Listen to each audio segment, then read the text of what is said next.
podemos começar esta aula aberta. Queria agradecer primeiro a todos os que estão aqui presentes, aos que fazem parte também do curso, do webinário, claro, ao professor Filipe, mas há de ter uma apresentação digna. Portanto, muito obrigada e boa tarde a todos. Como sabem, esta aula aberta é uma iniciativa de duas instituições parceiras, do Centro de Estudos Clássicos e Humanísticos da Universidade de Coimbra e do Departamento de Filologia da Universidade Complutense de Madrid, da qual, claro, faz parte o professor Filipe. Como sabem, este webinário foi organizado dentro de um laboratório de paleografia e crítica textual criado no Centro de Estudos Clássicos e Humanísticos, mas já conta com diversas organizações de atividades, publicações inclusivamente, da parte do Carlos, minhas e também de outros colegas. Este webinário foi criado para ser uma introdução à crítica textual, para dotar interessados, não é? Conhecedores de grego, de ler as edições, mas de não trabalhar propriamente com manuscritos, portanto, de dotar competências para a leitura de manuscritos e da prática da crítica textual, e por isso criámos também esta aula aberta para que pudessem ter uma experiência com outras pessoas que trabalham ativamente na crítica textual. E ninguém melhor do que o professor Filipe, da Universidade Complutense, porque tem vindo a trabalhar muitíssimo na crítica textual, é colaborador ativo das variadas atividades que eu e o Carlos fazemos em crítica textual, tem feito, como sabem, as últimas edições críticas foram as das filípicas de Demóstenes, mas também tem trabalhado outros oradores, retórica, portanto tem vasta publicação neste âmbito e, portanto, deixo-vos com o professor Filipe, que nos vai então falar sobre este orador, Demóstenes, não é? E a própria construção das edições, da edição crítica das filípicas de Demóstenes. Muito obrigado. Bueno, en primer lugar, perdón, disculpas, voy a hablar en español. Não há problema, não é preciso pedir desculpa porque somos todos falantes, esqueci-me de dizer esse pormenor, somos todos falantes das línguas do romance e há muitos participantes neste webinário que falam perfeitamente espanhol, são sul-americanos, estamos todos inteiramente à vontade com a língua. Bueno, pues gracias igualmente. Para mí es una gran alegría y al mismo tiempo un gran honor trabajar con vosotros, con ustedes, ¿no? La última vez que pude estar ahí en Coimbra fue presencialmente y fue para un momento muy, muy emotivo, que fue la tesis doctoral de la profesora Elisabeth Casao, que tuve el honor de poder dirigir. He trabajado también mucho con Carlos de Jesús. Hemos estado recientemente intentando recuperar un manuscrito griego del siglo XVI de la Universidad Complutense que se creía perdido, y bueno, mantenemos la relación y la amistad, ¿no? Entonces, para mí es un gran privilegio poder poner este pequeño grano de arena en este proyecto tan bonito y para mí tan emocionante, ¿no? ver la cantidad de personas que han, la acogida que ha tenido este webinario de crítica textual griega, para mí de verdad que es una gran satisfacción ver cómo estos estudios, a veces quizá muy técnicos, arraigan en otras zonas, en otros países donde quizá no hayan tenido tanta tradición, ¿no? Yo creo que es un mérito justo de reconocer pues, a las personas que lo han impulsado, a las instituciones de Coimbra y también a todas las personas que se han apuntado, ¿no? Y que me consta que están ya trabajando, ¿no? con manuscritos. De alguna manera, pues yo soy aquí representante de la Universidad Complutense, una universidad también que está colaborando con la Universidad de Coimbra. Y bueno, como decía la doctora Casao, pues yo voy a hablarles hoy de los problemas en la edición crítica de uno de los grandes oradores griegos, probablemente uno de los más grandes oradores que ha tenido la historia, ¿no? Que es el orador griego Demóstenes.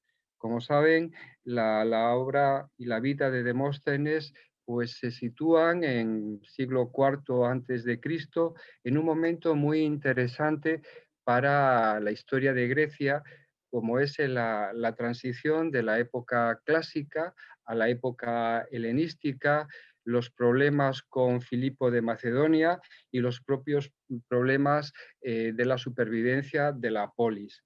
Aprovecho también porque creo que se han conectado algunos colegas, algunos antiguos alumnos de la Universidad Complutense, pues también para agradecerles pues este interés.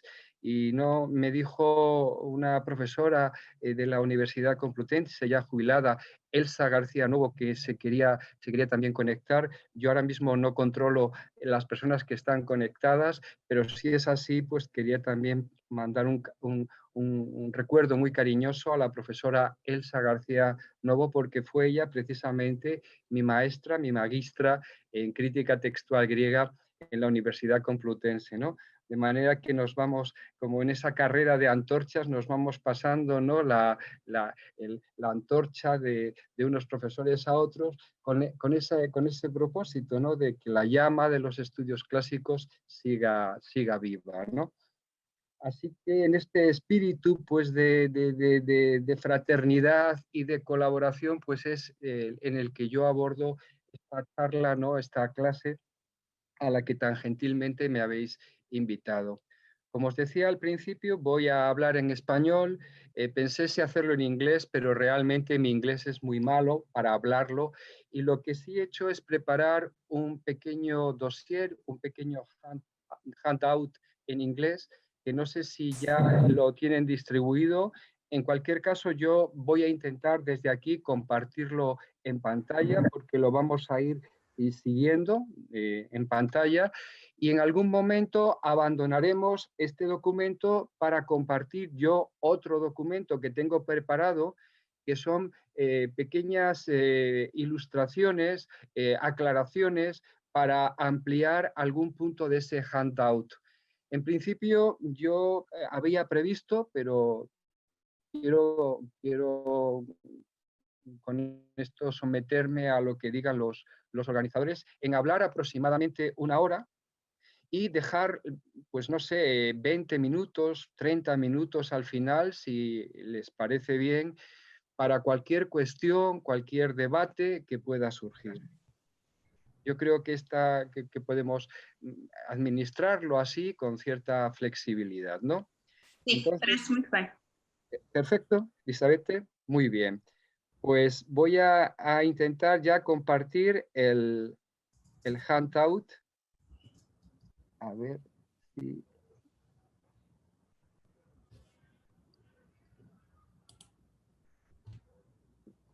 ¿Lo están viendo en pantalla?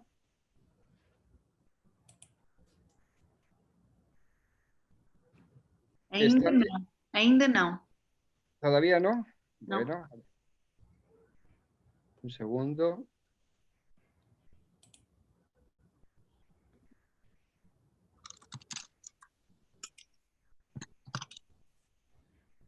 Creo que ahora Ahora sí, ¿no? Agora sim. Muy bien. Bueno, pues como les decía, vamos a ir despacio viendo este handout, que es como un resumen de lo que les voy a exponer, y en algún momento lo abandonaremos para proyectarle otro documento un poco más amplio con alguna ilustración.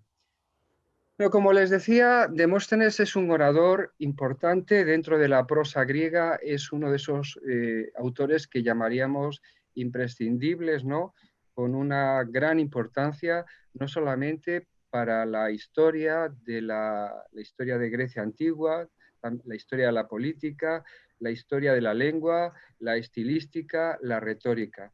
Desde el punto de vista concreto textual, como ven, he apuntado ahí cuatro puntos, cuatro cuestiones que todavía están sujetas a discusión y que en buena medida están centrando actualmente las discusiones sobre el texto de Demóstenes y probablemente la condicionarán también en los años próximos. En primer lugar, es la contribución al texto que pueden hacer esos manuscritos tardíos, que llamamos en general requentiores, manuscritos que, bueno, se puede discutir exactamente desde qué época podemos llamar a un manuscrito requentior, pero bueno, para entendernos entre nosotros son manuscritos más tardíos y que aproximadamente coinciden en el tiempo con las primeras ediciones impresas, ¿no?, de los textos griegos. Para nosotros, pues son manuscritos requentiores, los manuscritos de finales del siglo XV, del siglo XVI, fundamentalmente. Yo me voy a ocupar, pues, de una parcela de estos manuscritos que por diversas circunstancias pues hemos estudiado especialmente en mi país, en España, ¿no?, que son los manuscritos requentiores de Demóstenes, que están depositados en las bibliotecas, las grandes bibliotecas de manuscritos de España, especialmente la Biblioteca Nacional de Madrid, la Biblioteca de El Escorial y la Biblioteca de la Universidad de Salamanca. Y como creo que alguna alumna o algún alumno de la Complutense se han conectado, pues gracias en buena medida también a cuando estas personas trabajaron estos manuscritos, pues yo también he podido incorporar en las ediciones, en los estudios, en esta propia clase, pues algunos de los datos que ellos en sus investigaciones en la Complutense hicieron, ¿no? En segundo lugar, el testimonio de los papiros. Como ustedes saben, los papiros griegos se han ido publicando sobre todo a partir de la segunda mitad del siglo XX y durante lo que llevamos del siglo XXI. El testimonio de los papiros es algo que también tenemos que tener en cuenta, es, como les decía, una cuestión abierta, porque de alguna manera el texto de los papiros nos ha desdibujado un poco el panorama que nosotros a priori contemplábamos sobre el texto de Demóstenes antes de que estos papiros aparecieran ya de una manera sistemática en las ediciones críticas. Y en concreto me refiero a la relación de los papiros con los principales manuscritos. En tercer lugar está el problema de la edición o, como ven ustedes aquí en el propio enunciado, he puesto una S, ¿no?, porque quizá habría que hablar de ediciones aldinas de Demóstenes, porque aunque en los manuales se suele hablar de una edición aldina, en realidad hay dos ediciones.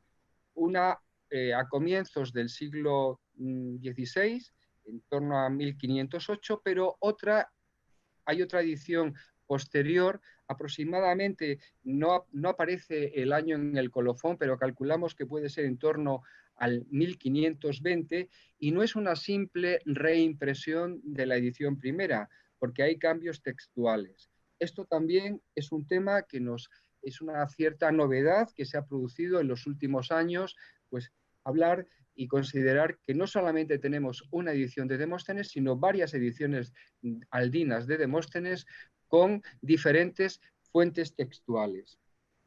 Y por último, una cuestión que en principio es una cuestión fonética, una cuestión de fonoestilística, diríamos, es decir, la elisión de la vocal final de una palabra ante la vocal inicial de la palabra siguiente.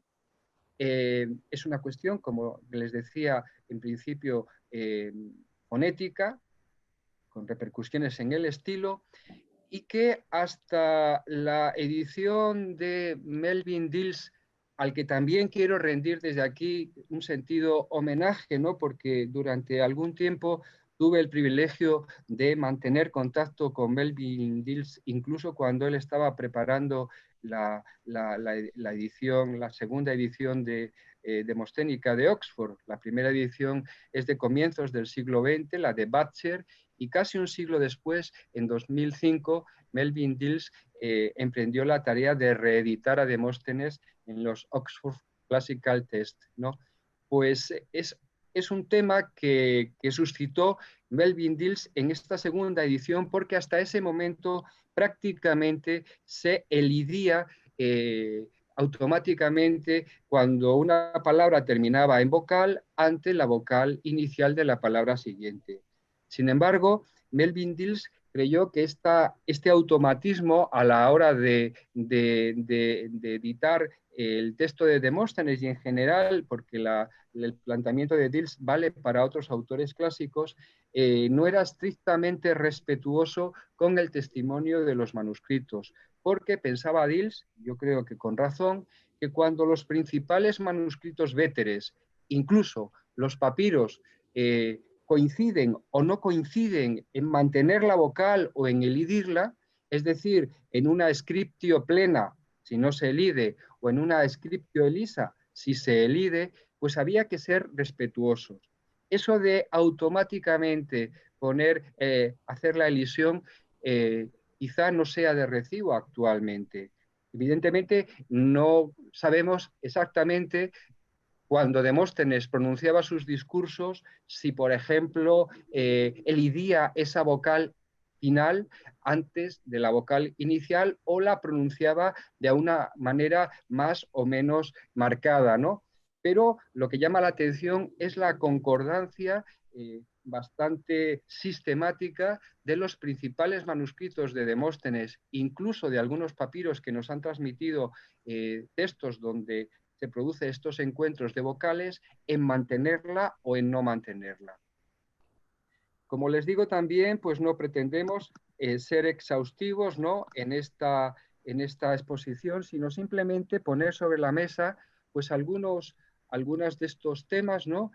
Y sin más dilación, pues vamos a ir punto por punto. En el año 1969, en la revista Lustrum, Jackson y Rowe ya sugirieron que las futuras ediciones de Demóstenes debían contar con el testimonio de los manuscritos requentiores. En esta época todavía estábamos en plena efervescencia de esa polémica a propósito de los requentiores, ¿no? Iniciada décadas antes por Paul Maas y luego recuperada por Giorgio Pasquali a propósito de si los requentiores son deteriores o no son deteriores, ¿no? Ya saben ustedes que hasta buena parte del siglo XX se impuso la tesis más bien alemana, por lo menos anglosajona, de que los manuscritos requentiores son poco valiosos porque no aportan nada, digamos, digno de consideración a la hora de editar el texto de uno de los autores clásicos, ¿no? Requentiores, deteriores. Es decir, bastaría, según Paul Maas, con hacer la colatio de los principales manuscritos véteres, los manuscritos del siglo X, del siglo XI, y prescindir de estos manuscritos requentiores más tardíos del siglo XV, del siglo XVI, pues para hacer una buena edición crítica. Sin embargo, Giorgio Pasquali pues vino a poner en duda este precepto tan asentado sobre todo en Alemania, y que todavía sigue, ¿no? A pesar de que ya se empiezan a oír voces diferentes a propósito de los requentiores. miren, los requentiores en sí no son ni manuscritos mejores o peores. Hay que ir caso por caso. Todo va a depender del modelo sobre el que se haya copiado ese manuscrito. En esto yo no soy experto en cuestión de vinos, pero yo creo que se puede hacer una especie de comparación. Un vino no es forzosamente mejor o peor si es más antiguo o es más reciente, todo depende de la cosecha, del año, ¿no? Si la cosecha ha sido buena, el vino sea bueno, aunque sea del año pasado, y si la cosecha fue mala, pues será un vino malo. Pues la cosecha, hablando de manuscritos, es el modelo del que ese manuscrito de este Requentior ha extraído esa savia, ese jugo que es el texto. Ocurre que muchas veces no sabemos cuáles fueron los modelos de los manuscritos Requentiores.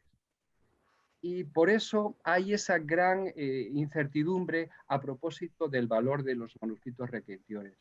Lo que se ha venido observando, y Giorgio Pasquali anotaba en su conocido libro sobre la tradición y crítica del texto, en donde responde a estas críticas sobre los requentiores de Paul Mas, lo que se ha ido comprobando es que se producen demasiadas coincidencias de los requentiores con algunas lecturas de los papiros distintas de los manuscritos véteres. Entonces, ¿cómo podemos explicar que a veces un requentior no coincida con el texto usual, normalmente aceptado del autor que sea, y sin embargo sí coincide con un texto que nos transmite el manuscrito? La verdad que resulta una hipótesis realmente sugerente, ¿no? Sugestiva, porque estamos hablando de papiros pues, del siglo II, del siglo III después de Cristo y de manuscritos del siglo XV, del siglo XVI, y que sin embargo, curiosamente, coinciden en alguna variante que hasta antes de haber sido publicado el papiro se pensaba pues, que era una degradación del texto que había transmitido el Requentior. Sin embargo, cuando ya se produce esa coincidencia, cuando ya se produce esa misma variante, a lo mejor lo que tenemos no es una mera casualidad o que el copista o el humanista del Requentior ha modificado el texto y ha propuesto sobre la marcha una conjetura que casualmente coincide con el texto del papiro, sino que a lo mejor podemos estar ante el testimonio de una tradición distinta, de una tradición menos documentada, que se inicia desde la antigüedad con los papiros, que luego ha continuado por la Edad Media y que finalmente por maneras que no conocemos todavía bien, probablemente porque no conocemos bien los modelos de los que estos requentiores a veces fueron copiados, llegaron a los requentiores. Recientemente yo he publicado una pequeña nota en la revista ZPE donde hablo a propósito de una lectura de un manuscrito Requentior de Salamanca que coincide con una variante de un papiro. Y simplemente era poner sobre la mesa pues esta coincidencia, que es casualidad, que es tradición. Bueno, pues ahí hay un debate, pero en cualquier caso el testimonio de los requentiores en el futuro tendrán que aparecer en los aparatos críticos de las ediciones de los autores griegos y supongo que también de los romanos. De estos requentiores, como les comento aquí, un grupito de los más interesantes son los que se conservan en las bibliotecas españolas, ¿no? Luciano Cánfora, en el año 68, pues inventariaba 13 manuscritos de Demóstenes en España. Actualmente sabemos que hay 17 y es probable que todavía podamos encontrar alguno más, no que sea un manuscrito enteramente copiado por Demóstenes, del texto de Demóstenes, sino un manuscrito de otros autores que contienen parte de Demóstenes. Es decir, en la actualidad podemos trabajar sobre 17 manuscritos, que es un número considerable. Aquí tienen la lista de los manuscritos de sus copistas cuando son conocidos. Como ven, casi siempre pues, son manuscritos de la Biblioteca de Salamanca, de la Biblioteca del Escorial, de la Biblioteca de Sevilla, de la Universidad de Sevilla. El último que hemos estudiado es un manuscrito de la Universidad de Zaragoza, por eso lo hemos llamado Caesar Augustanus XVII, un manuscrito de comienzos del siglo XVI, copiado por un humanista español no demasiado conocido, Bartolomé Llorente, y quizá también por algunas manos, por algunos copistas de su círculo, del círculo de Bartolomé Llorente. Bueno, en el caso de estos manuscritos españoles, cuando los empezamos a colacionar, y vuelvo a mostrar mi agradecimiento a los distintos alumnos que he tenido la dicha de tener en la Universidad Complutense, en las clases de crítica textual, nos dimos cuenta de que se podían dividir en dos grupos principales. Un grupo que yo he llamado Grupo 1, integrado fundamentalmente por este Matritensis 4647, copiado por un importante humanista y copista del Renacimiento europeo, el griego Constantino Lascaris, un escorialense, pero también algún otro manuscrito italiano, como por ejemplo este Malatestiano 29.3.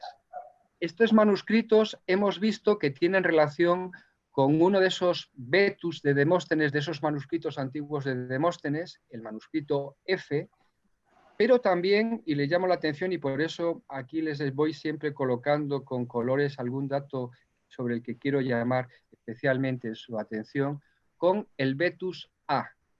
Es decir, hay un grupo de requentiores que muestra conexiones textuales con el manuscrito A, que es un manuscrito monacensis antiguo del siglo X, sobre el que luego hablaremos. Y luego un segundo grupo donde estarían integrados el salmanticense, uno de los escorialenses, otro, el manuscrito de Sevilla, y también algunos otros requentiores en otras bibliotecas europeas como el parisino 2938 o el malatestiano, no el 29.3, que va en el grupo primero con el manuscrito A, sino en el grupo segundo con FI, que mantienen lo que a priori parecería, por lo menos era lo que se pensaba a priori, ¿no? Que los requentiores casi en su totalidad estarían relacionados con estos dos manuscritos FI.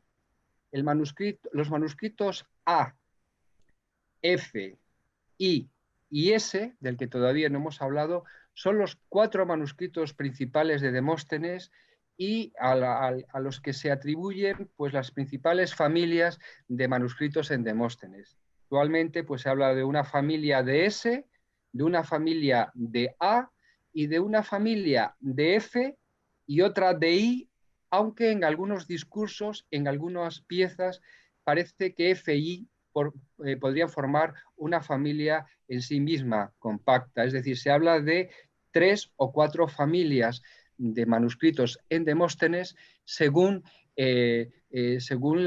la distribución por manuscritos véteres, ¿no? Pues bien, repito lo que antes les comentaba, parece a priori un grupito muy interesante que estaría relacionado con A, cosa llamativa, y luego un segundo grupo más numeroso relacionado con FI. Les he puesto aquí también el caso, pues, cómo se evidencia esta división, por ejemplo, en la cuarta filípica de Demóstenes. Pues cada grupo tiene una serie de especificidades propias, ¿no? Por ejemplo, estas adiciones en estos pasajes, ¿no? El segundo grupo estas otras, o variantes, dan un texto en vez de otro, transposiciones, es decir, que parece que no son coincidencias aisladas, sino que es algo bastante sistemático. Bueno, en este momento voy a intentar compartirles el otro PDF, el otro documento. Luego volveremos al handout para ilustrar un poquito con imágenes esto que les estoy comentando. ¿Se ve la pantalla? Sí. Se ve la pantalla, ¿no? Bueno, Esta es la primera edición de Demóstenes a comienzo del siglo XX, la que publicó Butcher. Entonces, les he aquí destacado los manuscritos que utilizaba Butcher.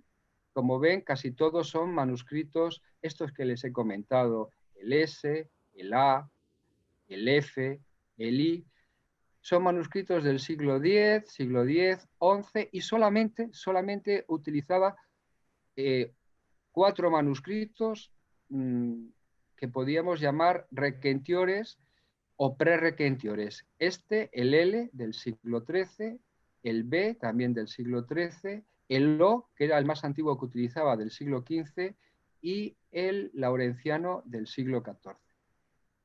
Si damos un salto ahora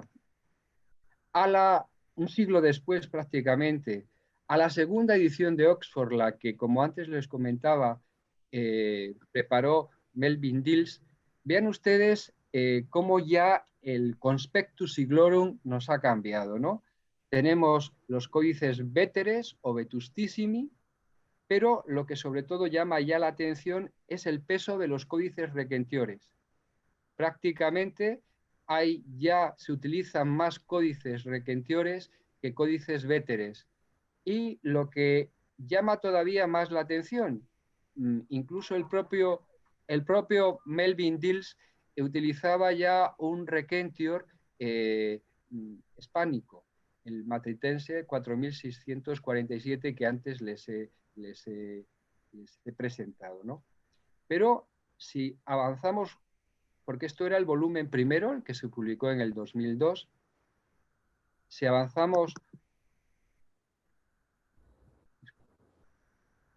al volumen segundo, que se publicó 3 años después, en el 2005, vean ustedes cómo ha aumentado la nómina de manuscritos requentiores utilizados frente a los códices Veteres.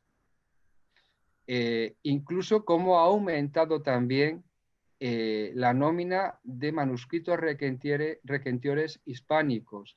Hay 2 escorialenses, un matritensis, un escorialensis, 2 salmanticensis y un hispalensis.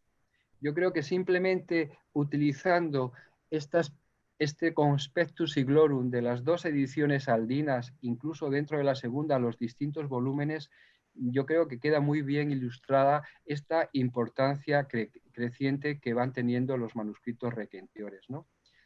Y vean ustedes que todavía Melvin Dills habla de una edición aldina. En Venecia, 1504. Hoy ya esto tendríamos que cambiarlo.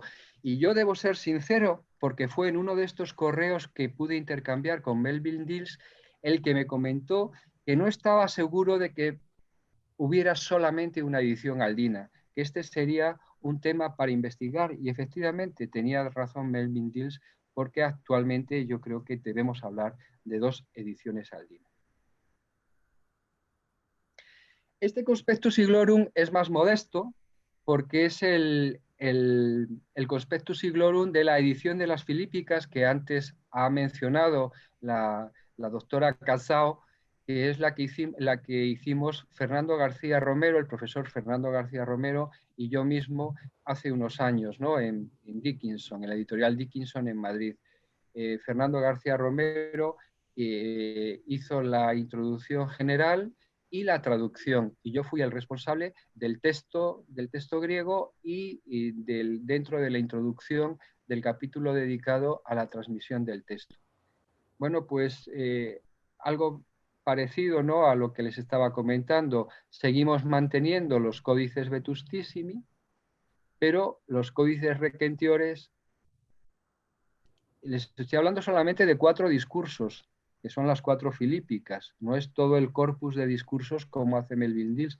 Y ven, ya me parece, a lo mejor es necesario que suba un poquito así mejor, ¿no? Se ve mejor.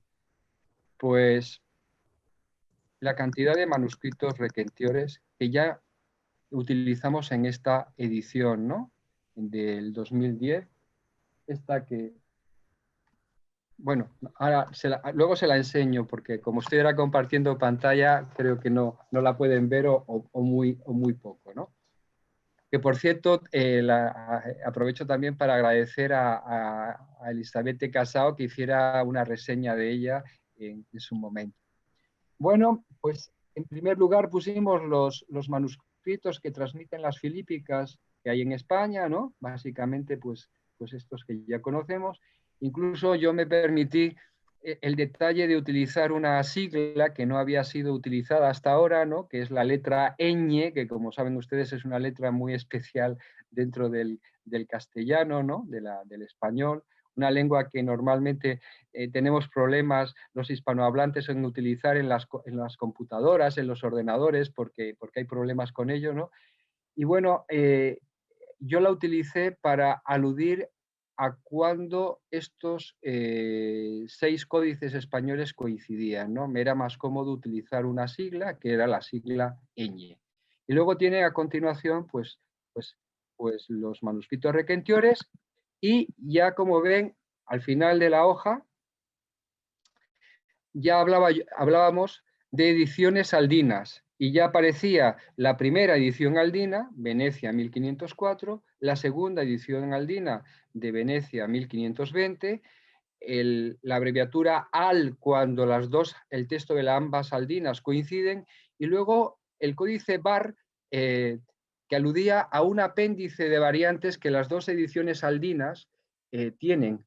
Las dos ediciones al final tienen un mismo apéndice, un mismo anexo, donde los editores aldinos dicen: estas son variantes textuales que hemos encontrado en otros manuscritos. No dicen qué manuscritos sí, pero sí que ponen el texto, ¿no? Y entonces también nos pareció cómodo, me pareció cómodo utilizar esto en el aparato crítico. Luego utilizábamos también los papiros, claro. Fíjense qué cantidad de papiros, ¿no? Porque como les comentaba, ya estaban a disposición, ¿no? En Oxford, sobre todo pues, por los papiros que se iban publicando, y era relativamente fácil consultarlos. Y también la transmisión indirecta, que como saben, también es algo que tiene que tener una edición crítica, ¿no? Todas las citas de los textos que no aparecen en testimonio, pero que sí aparecen pues como texto citado por otros autores, ¿no? Insisto, este es el Conspectus Siglorum de esta última edición que sepamos que se ha publicado sobre las filípicas, ¿no? Bueno, antes, si quieren, volvemos otra vez al handout.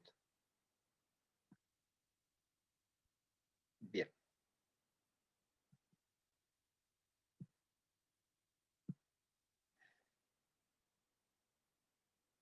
Una de las cosas que más llaman la atención cuando se coleccionan los manuscritos requentiores es ver variantes que pueden ser plausibles, es decir, que pueden darnos una alternativa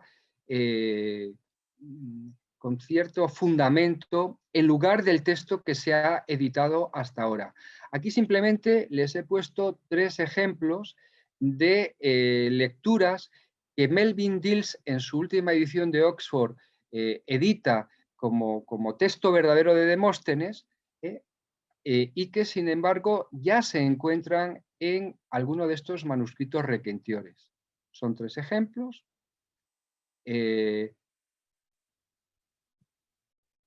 También llama mucho la atención a veces cuando el texto del requentior se aparta del texto normalmente editado para coincidir con la conjetura de un filólogo. ¿Qué es la conjetura de un filólogo? Pues como ustedes saben, es cuando un filólogo tiene delante un texto que considera que no da buen sentido, que está corrupto, y propone una enmienda, una corrección a ese texto.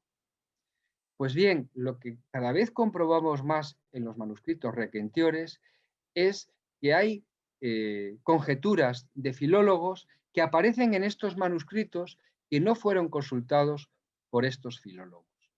Esto la profesora Casao lo sabe también de primera mano porque también ocurría en el texto de Esquines que ella estudió, ¿no? A veces el filólogo ha propuesto algo que sin saberlo el filólogo estaba ya en alguno de estos manuscritos, ¿no? Por eso es tan importante el colacionar los manuscritos requentiores y efectivamente, si vemos que no aportan nada, lo descartamos, pero en algunos casos, y a veces son más de los que creíamos en un principio, pues habrá que tenerlos en cuenta. Es decir, actualmente no podemos decir requentiores deteriores, pero tampoco podemos decir requentiores non deteriores. Por eso, mejor requentiores alicuando non deteriores. De vez en cuando, ¿no?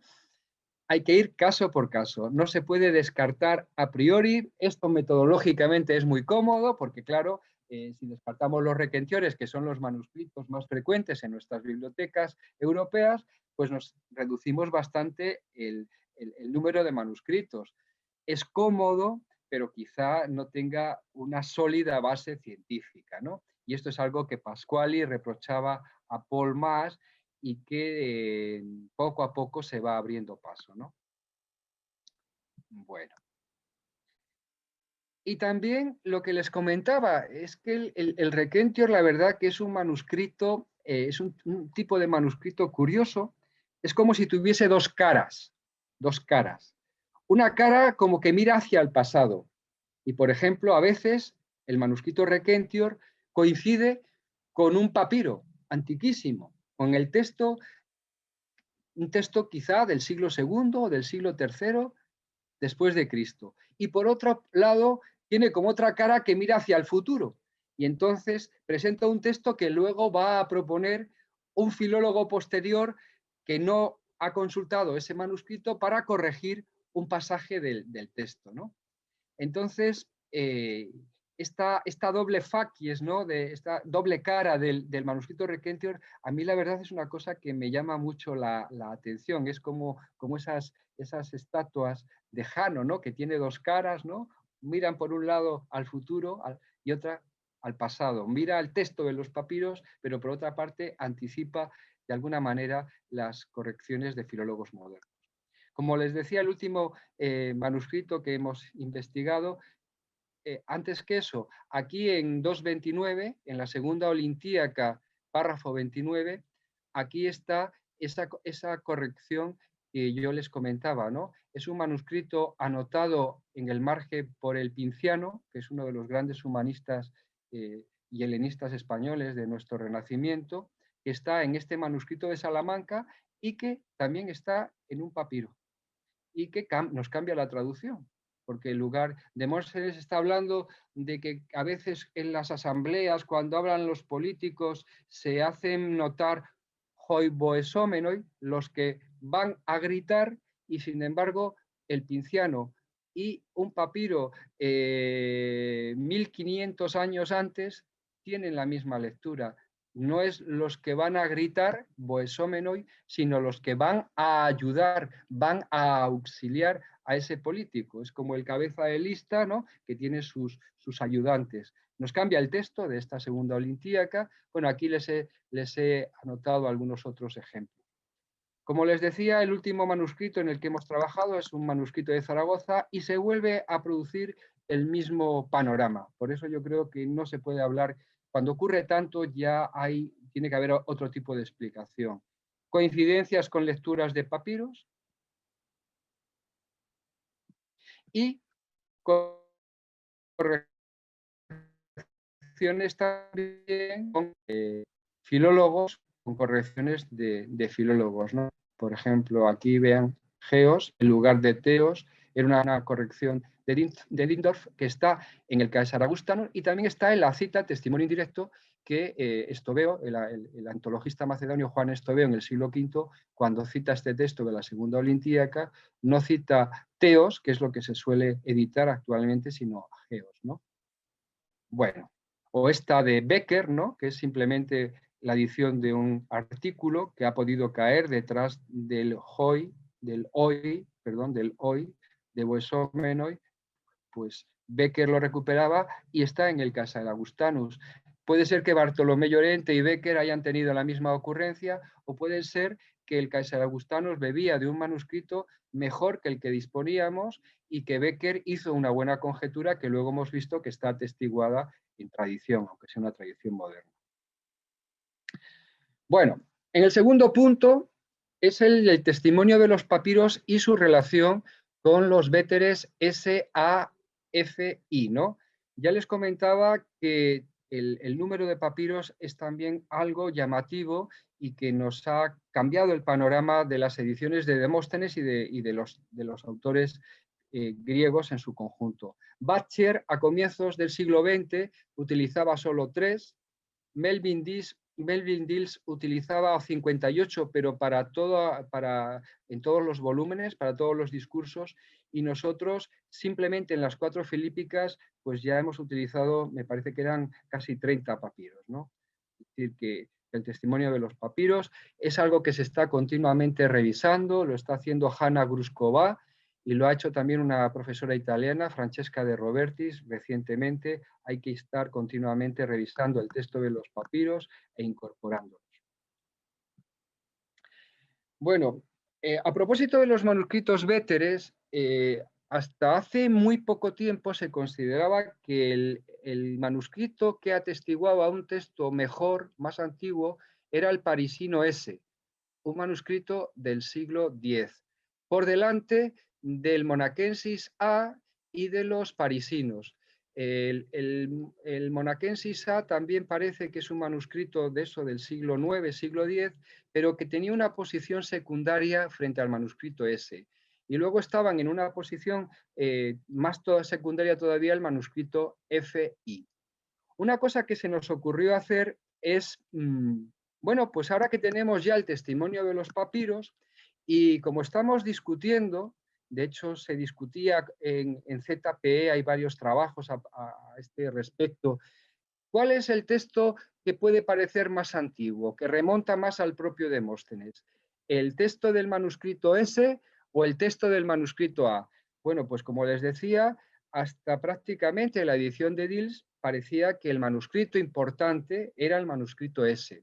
Sin embargo, cuando hemos visto, hemos estudiado el texto que dan los papiros y cuántas veces coincide cada texto con los véteres, nos hemos llevado una sorpresa.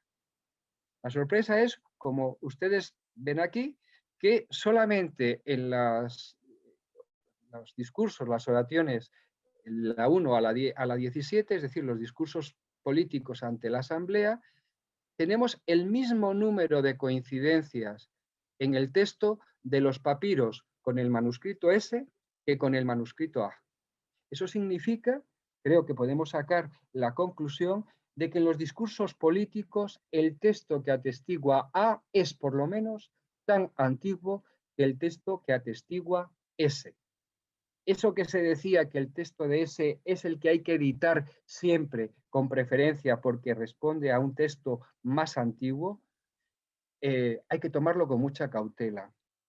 Un alumno de la Complutense emprendió en 2012 un estudio que continuaba el que yo había hecho. Él se ocupaba de los discursos 18 al 26 y incluso esa tendencia que yo había visto en los 17 primeros discursos, prácticamente de igualdad, los que sí que quedan en una posición secundaria es F y I, pues en el estudio de Juan Muñoz Flórez, pues vean ustedes que ya hay más coincidencias, bastante más coincidencias con A que con S. Incluso en este grupo de discursos del 18 al 26, 18, les recuerdo que es el discurso sobre la corona, discurso importante, pues hay ya más coincidencias de los papiros con el manuscrito A que con el manuscrito S. Y cuando estamos hablando de papiros, en su mayoría son papiros que van desde el siglo II antes de Cristo al siglo III o IV después de Cristo. Es decir, que el manuscrito A, aunque es un manuscrito del siglo X, copiado en el siglo X, su texto responde a una versión del texto demosténico muy antigua, tan antigua, si no más, que la del propio manuscrito S.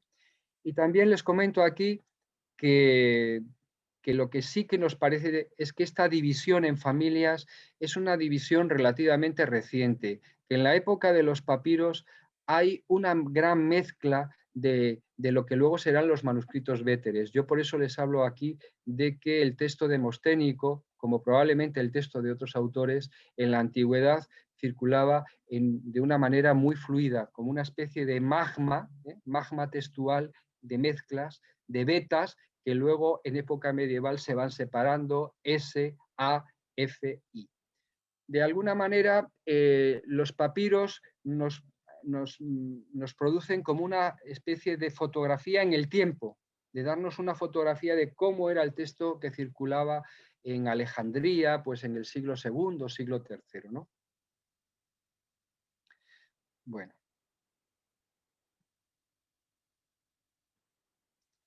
Aquí tienen ustedes una lista para ir terminando ya el tema de los requentiores, aunque luego tendré que volver para otro tema, de conjeturas que hemos visto que están ya en estos manuscritos requentiores que no se habían utilizado.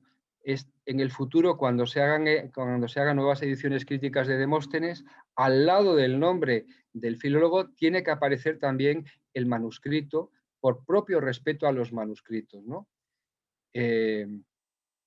Por ejemplo, aquí estoy viendo una conjetura de Wolf que está en el manuscrito N, un manuscrito monacensis, que precisamente colacionó en clase Marina, que yo creo que está conectada y que aprovecho para mandarle un saludo, ¿no? Bueno.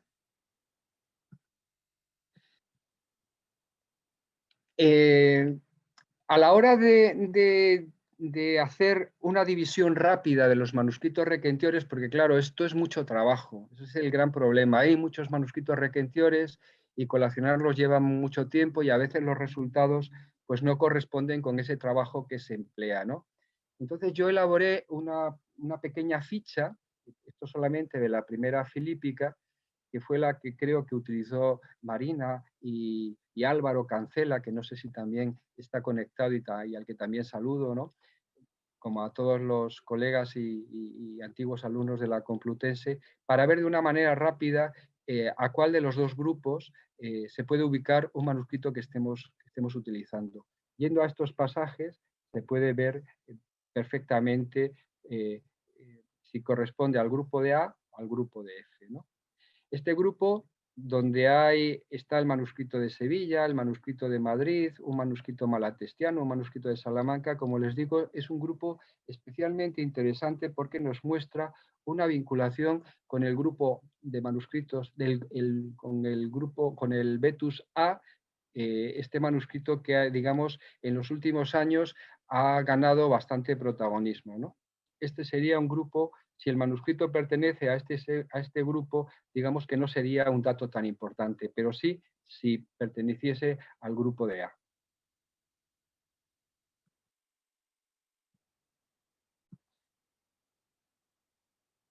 Lo que más nos llama la atención en esto de los un momentito.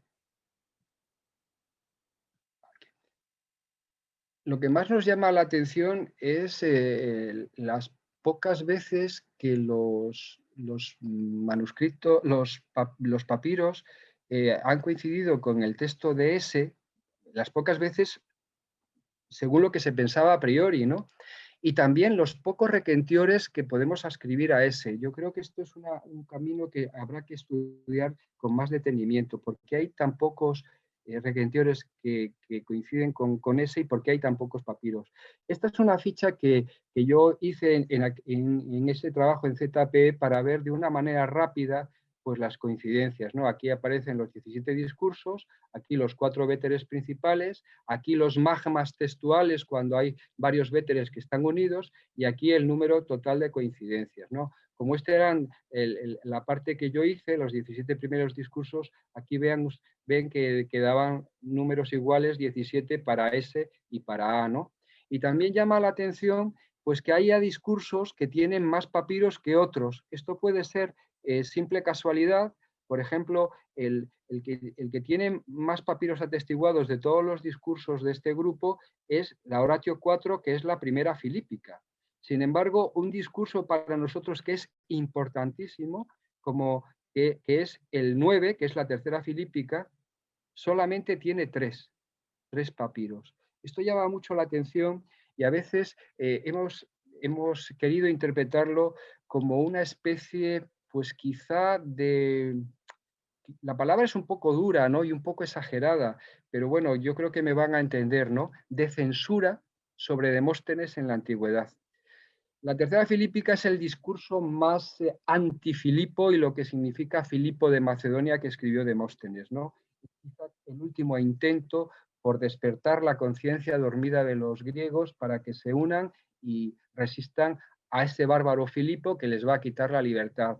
Es un discurso contra un rey tiránico, y que haya tan pocos papiros, solamente 3, en comparación, por ejemplo, con los 8 de la primera filípica, nos induce a pensar si no ha habido alguna restricción durante la época romana a la copia de la tercera filípica, porque claro, las críticas que hace Demóstenes en este discurso al rey Filipo, pues quizá de alguna manera podrían extrapolarse a una crítica hacia los emperadores romanos.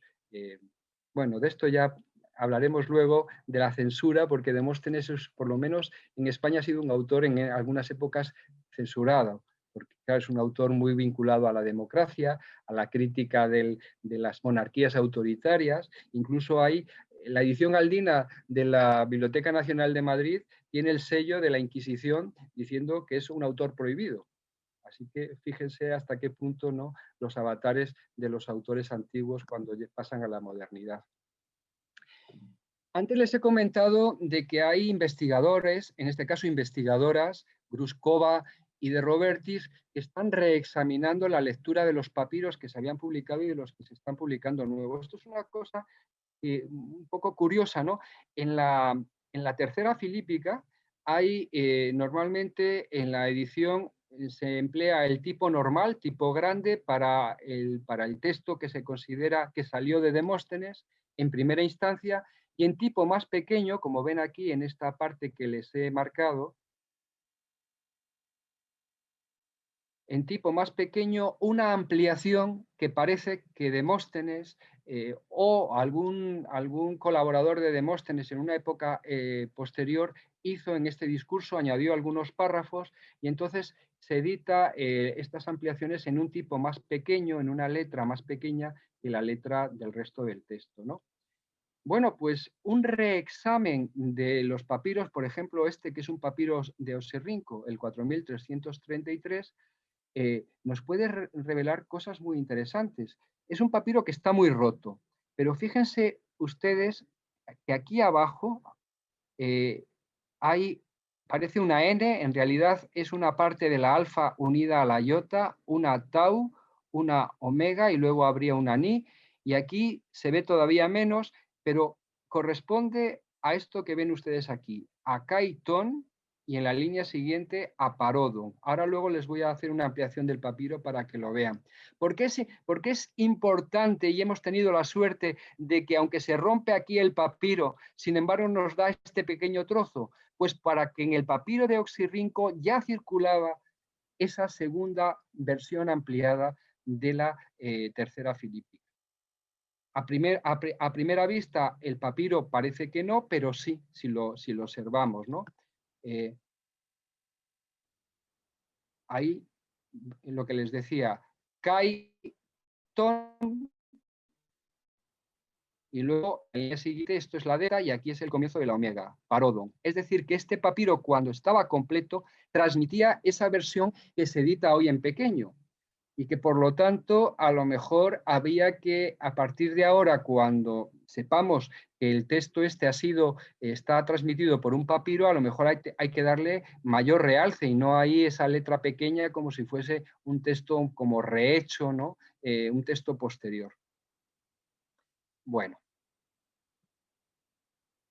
volvemos al handout. Bueno, esto de las dos aldinas ya se lo he comentado, ¿no? Que actualmente pues hay Hay una aldina, la que todo el mundo conoce, de 1504, y hay una segunda aldina que nosotros llamamos Aldós, pues de 1513, aunque Ana Clara Cataldi piensa que es posterior, entre 1520 y 1527. Ella piensa que esta segunda aldina se hizo cuando se editaron las obras de Esquines para que los lectores tuvieran las dos, ¿no? Hay también un apéndice de variantes, tanto en una como en otra, que es el mismo, y una de las cosas que estamos intentando trabajar pues es las fuentes, porque se habían hablado de posibles manuscritos que podían ser las fuentes de la aldina, habría que decir ahora de las aldinas, ¿no? Pues un malatestiano, propuesto por Manusacas y Staikos, un parisino, propuesto por Cataldi, un monacensis, propuesto por Caparis, y un matritensis que me atreví yo a proponer en el año 2000 porque veía coincidencias de algunas variantes de la aldina, sobre todo de la segunda aldina, con estas lecturas de Constantino Lascaris, ¿no? Bueno, aquí están los 4 manuscritos y bueno, en general, lo que se puede decir es que ninguno de los 4 manuscritos que se sospechan fuente de la aldina fueron la única fuente de la aldina. Es decir, que los editores aldinos, y en esto coincido con lo que sabemos de las ediciones aldinas en otros autores, seguían un manuscrito, pero también cambiaban de modelo, ¿no? Entonces no se puede aislar en un solo manuscrito, por lo menos por lo que sabemos hasta ahora, cuál fue la fuente de la aldina. Hay que hablar de las fuentes de la aldina y los datos nos apuntan a que es el malatestiano el que más veces coincide en exclusiva con algunas de las variantes textuales de la aldina. En último lugar, les mencionaba el tema más bien fonético de la scriptio plena, y ya les comentaba que una de las innovaciones que ha traído desde el punto de vista, vamos a llamar incluso tipográfico de Dills, es que muchas de las elisiones que podemos ver en la edición anterior de Oxford, en la de Butcher, pues se han convertido en no elisiones, es decir, en la aparición plena de la vocal en la edición de Dills, ¿no? El primero en iniciar esta tendencia fue McDowell en su edición de Contramedias y sobre la falsa embajada en el año 2000, y luego, como digo, pues la ha seguido Melvin Dills para todos los discursos, ¿no? Un reexamen de estos 4 manuscritos principales, los Véteres S.A. F.Y.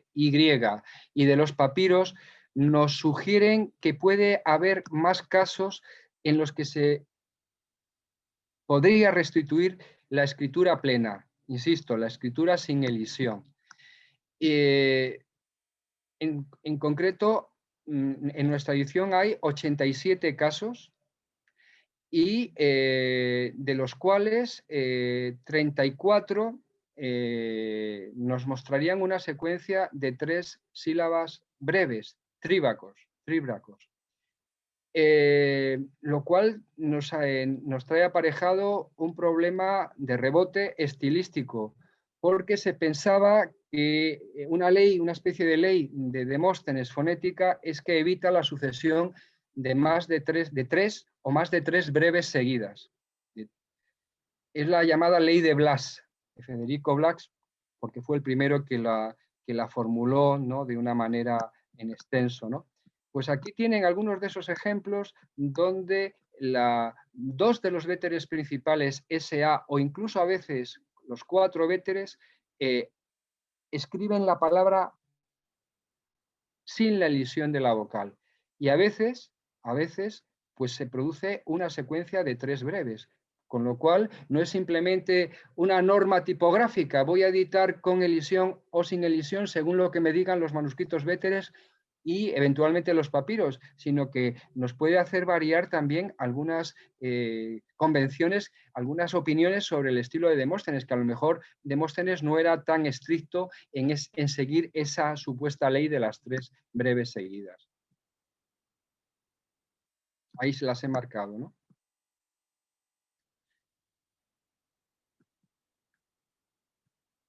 Bueno, ya vamos terminando, vean, solamente nos queda la conclusión, pero antes de hacer una pequeña recapitulación, pues les he puesto aquí el manuscrito este de Salamanca, anotado por el Pinciano, donde ven ustedes el grafetai del Pinciano en el margen izquierdo, Boecesómenoi, que está aclarando, más bien rectificando, el boesómenoi. La tinta se ha diluido mucho en este manuscrito. Es una copia bastante fidedigna, pero casi el texto no se ve, ¿no? Aquí ponía boesómenoi en el propio texto, hay una llamada con 3 puntos, y en estos 3 puntos el Pinciano ha puesto hay que escribir, hay que editar boecesómenoi. Pues este boecesómenoi es la lectura que nos da el papiro. Hay diferencias entre las dos ediciones saldinas, muchas diferencias textuales. Esto solamente de los 4 primeros discursos, que habrá que seguir investigando de dónde han sido tomadas.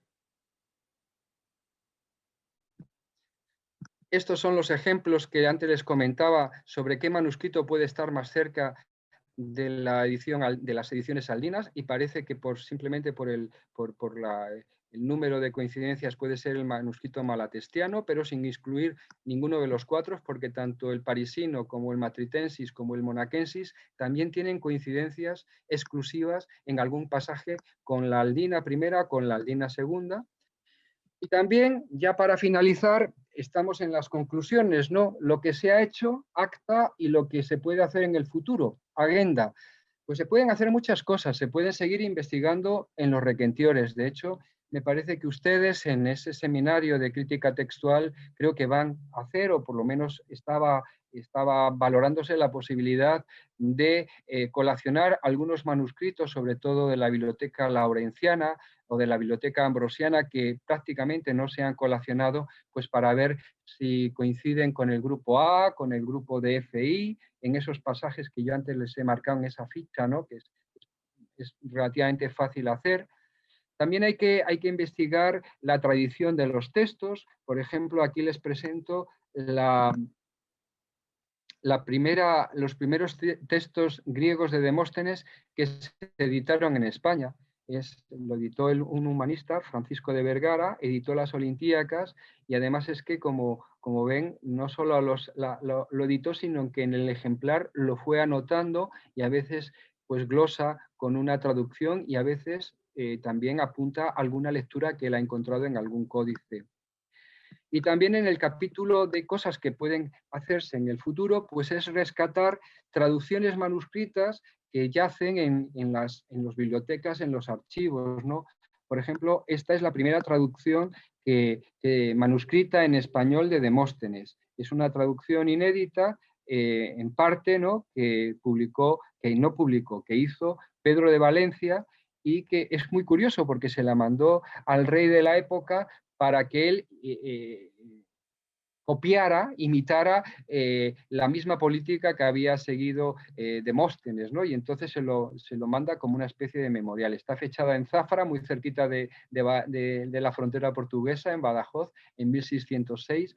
Probablemente en otras bibliotecas habrá traducciones manuscritas, pues inéditas, y que yo creo que contribuyen a completar eslabones dentro de esta cadena, ¿no? que va desde los textos en la antigüedad, desde los papiros, que pasan por los manuscritos véteres, por los manuscritos requentiores, y que llegan pues hasta las primeras traducciones y ediciones. Bueno, pues nada, esto es lo que básicamente quería comentarles. Me he pasado un poco del tiempo que en principio tenía previsto, pero bueno, yo creo que nos quedan algunos minutos. Agradezco de nuevo su atención, y estoy a su disposición para cualquier comentario, para cualquier sugerencia, para cualquier cosa que quieran aportar. Muchas gracias. Obrigada.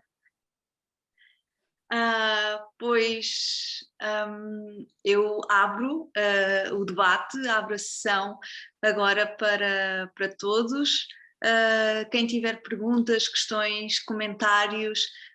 Na minha turma, inclusivamente, nós já começámos a ver os primeiros parágrafos da primeira filípica de alguns manuscritos da Biblioteca Laurenciana, portanto, se alguém quiser fazer algum comentário sobre o que é que já vimos, estão à vontade. O Miguel, estou aqui a ver, tem uma questão, claro que sim, Miguel, pode à vontade fazer a questão, vou esperar que digite.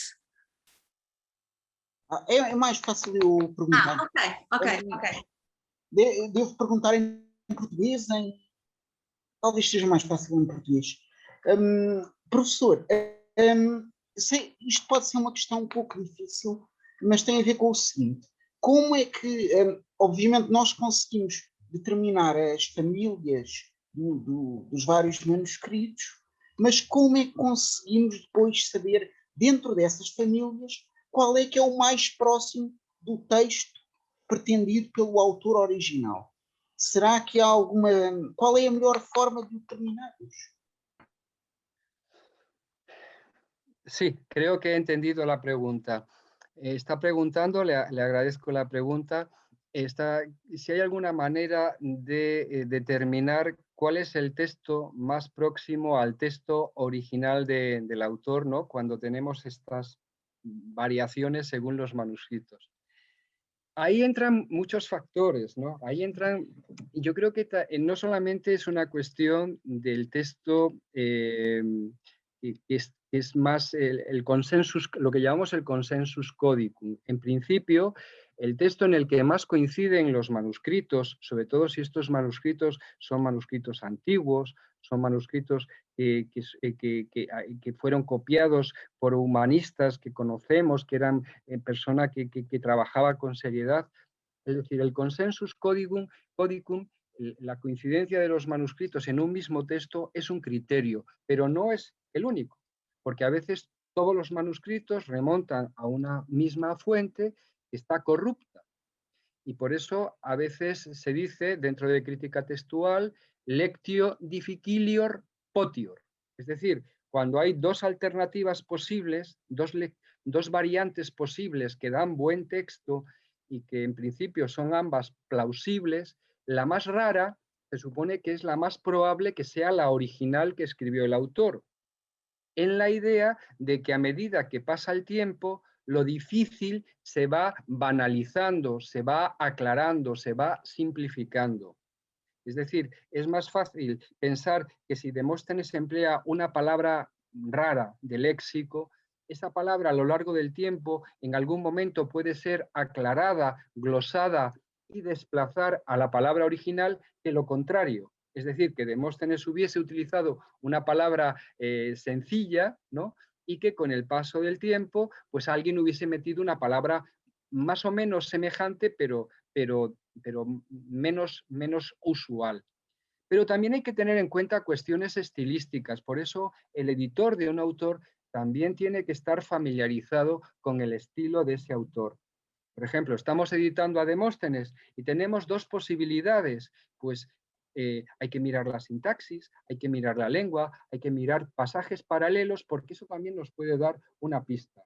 Si, por ejemplo, tenemos que Demóstenes hace las oraciones finales, por ejemplo, con una partícula y con un modo y con una... Pues si en un pasaje hay dos posibilidades, qué sé yo, con subjuntivo o con optativo oblicuo, pues hay que ver qué es lo más frecuente en Demóstenes. Pero claro, nunca estaremos completamente seguros de qué es lo que escribió Demóstenes. Esta es un poco la grandeza y la miseria de los textos antiguos. Cuando hablamos de autores modernos, pues más o menos, cuando se editan, eso es lo que escribió el autor. Pero cuando se trata de los autores antiguos, no está la cosa tan clara. Por eso las ediciones, nuestras ediciones críticas, tienen abajo el aparato crítico, que es una segunda, tercera, varias posibilidades también de texto que el editor deja al criterio del lector. Por ejemplo, tenemos una edición crítica de Oxford y vemos el texto la primera división sería el texto que el autor piensa que pudo escribir Demóstenes, y abajo otra serie de posibilidades transmitidas por otros manuscritos. Y el lector de la edición, nosotros, con nuestros conocimientos, con nuestra intuición, con nuestra imaginación a veces, podemos decidir si lo que nos ha editado el editor arriba es el texto que creemos de Demóstenes, o por el contrario, esa variante que aparece en otro manuscrito. Esto es muy bonito, es fascinante, porque de alguna manera en la literatura clásica griega y latina, sobre todo en la griega, el lector, nosotros, nos convertimos casi en coautores del texto, porque tenemos siempre la posibilidad de proponer un nuevo texto, claro, con una cautela y con un sentido común. Por eso están los aparatos críticos, que son distintas posibilidades que podrían ser, ¿no? Yo he hecho un cálculo y aproximadamente, en el caso de Demóstenes, hay como un 85-90% del texto en el que más o menos coinciden todos los editores. Pero hay un 10% en el que los editores, si pasamos de Butzer en Oxford a Dills, o vamos a la Teubneriana, hay como un 10% en el que ya no coinciden tanto.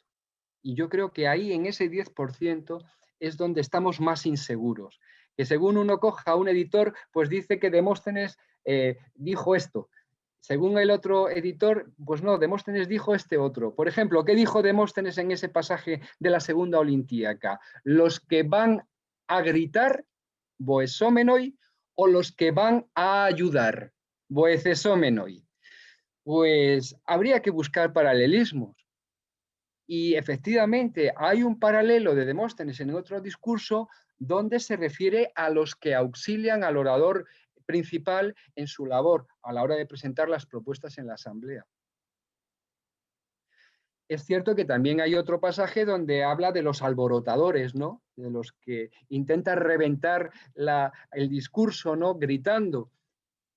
Es decir, nunca vamos a estar completamente seguros. Lo ideal habría sido que Demóstenes nos hubiese dejado pues una grabación, ¿no? Y ni siquiera en ese caso, porque Demóstenes, una cosa era lo que decía en la asamblea de palabra y otra cosa es lo que él luego divulgaba por escrito, ¿no? Eso. Así que es un tema al que plantea Miguel muy interesante, ¿no? Y gracias a esta indefinición, a esta duda, pues los filólogos clásicos seguimos proponiendo ediciones críticas, si no ya estaría todo editado y lo único que tendríamos que hacer es comentar, ¿no? Lo editado, pero cada cierto tiempo sale una nueva edición de Platón, del autor que sea, ¿no? De Tácito, de Tucídides, ¿no? Eu vi... De nada, obrigado. Obrigada, Miguel. Eu vi que o Renan também levantou a mão para... Força, Renan, força.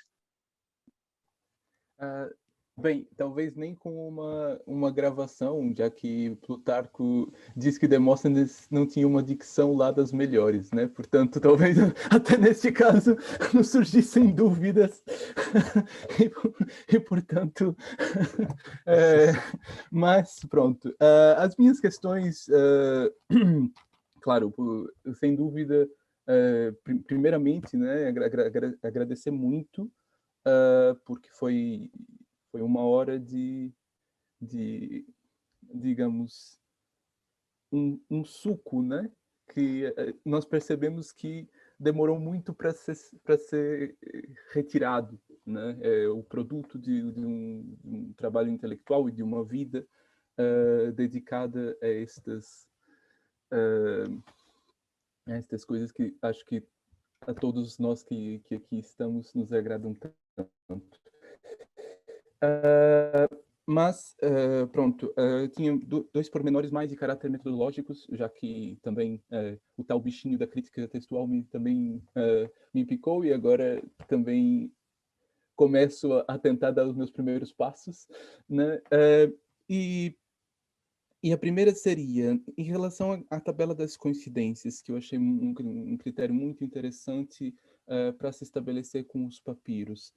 Essa quantidade de coincidências, eu não sei se o professor falou em algum momento, e eu talvez não tenha ouvido bem, mas ela seria, em termos de palavras, de locus critici, ou o que exatamente como referencial.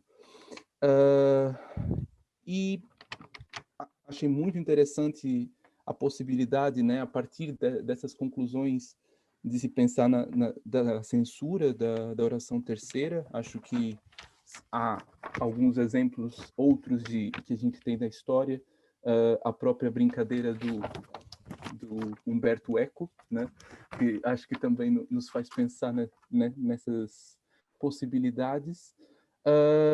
E a segunda questão, que eu achei muito interessante também, pronto, e claro, é bastante técnica, mas a questão da influência da lei de Blas, porque claro que num texto poético, né, estaríamos mais à espera de uma influência das quantidades, mas, claro, ao mesmo tempo também sabemos das cláusulas que eram bastante comuns na oratória, portanto, não é de desconsiderar isso.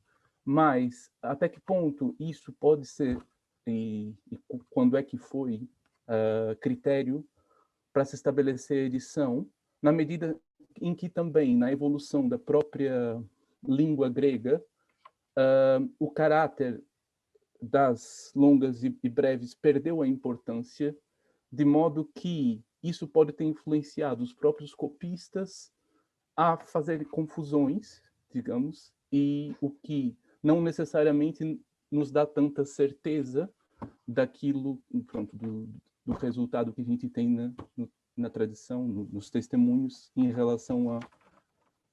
Pronto, repito, eu sei que é uma questão bastante complexa, mas me chamou bastante atenção e me deixou bastante curioso. Obrigado desde ya. Obrigado.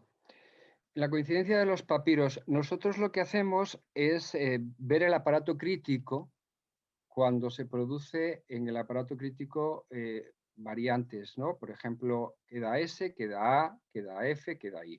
Normalmente suele ser una palabra, un par de palabras, es decir, son las variantes, lo que llamamos variantes textuales que aparecen en el aparato crítico.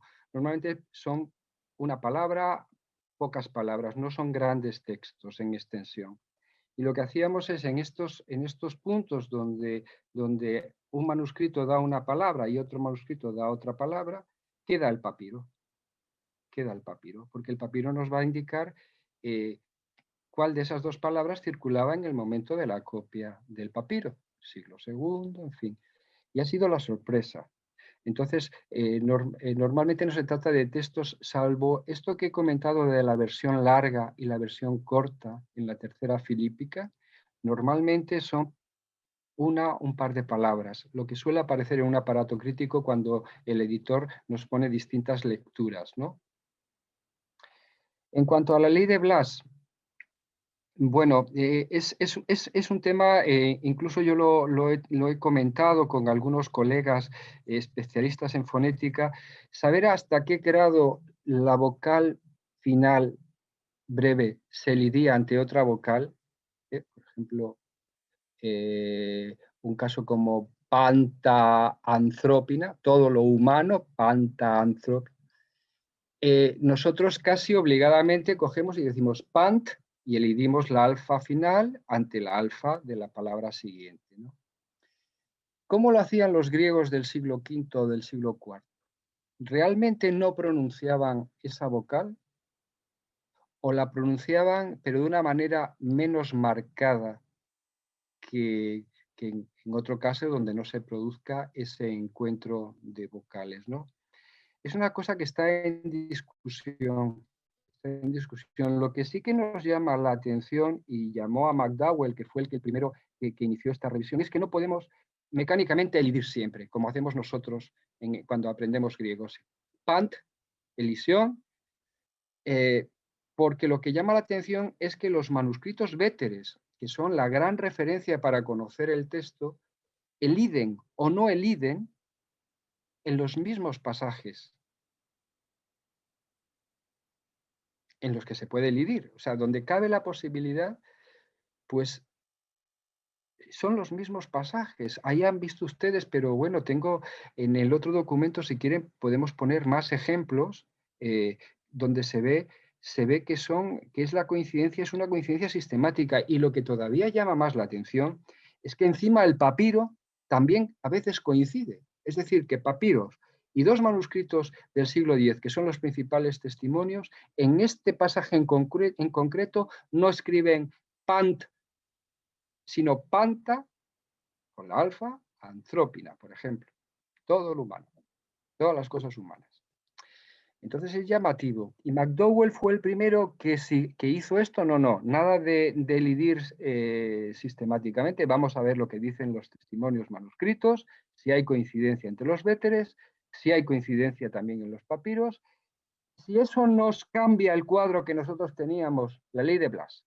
Demóstenes evita utilizar tres vocales breves seguidas. Y a partir de ahora hay algunos ejemplos en los que hay tres breves seguidas, pues es que a lo mejor Demóstenes era más libre con su propia ley, con esa tendencia, que lo que pensamos nosotros. Por eso les decía que la crítica textual también tiene implicaciones de estilo, porque si cambiamos el texto editado, pues evidentemente también nos puede cambiar lo que está establecido sobre la lengua, sobre la manera de construir las frases, sobre el léxico. No he podido hablar aquí porque vi que se me echaba el tiempo, pero hay una cuestión también muy importante, porque estamos hablando de editar a Demóstenes. Pero sabemos que de los 60 y tantos discursos de Demóstenes, cerca de la mitad tenemos muchas dudas de que fueran de Demóstenes. Incluso dentro de los discursos políticos, la cuarta filípica se duda si es un discurso de Demóstenes, realmente. Y hay discursos que pasan por ser de Demóstenes que no son de Demóstenes. Pero claro, cuando decimos editamos a Demóstenes, editamos lo que tradicionalmente se atribuye a Demóstenes. Pues aquí es muy importante el léxico y, por ejemplo, estamos viendo que en algunos de esos discursos aparecen palabras que no vuelven a aparecer en el resto de la obra de Demóstenes. Son hapax. A lo mejor esto es un indicio de que ese discurso no es de Demóstenes. O a lo mejor tiene más secuencias de tres breves seguidas que los otros discursos, independientemente de esta cuestión de la scriptio plena, ¿no? Sino donde los manuscritos coinciden, hay más breves. A lo mejor es que eso indica que no es de Demóstenes. Es decir, que aquí hay un problema de autenticidad en algunos autores que también afecta a la crítica textual.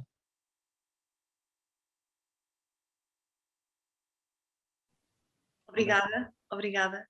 Renan, espero que te tenha, enfim, a curiosidade ainda espicaçado mais, que é para continuares a trabalhar.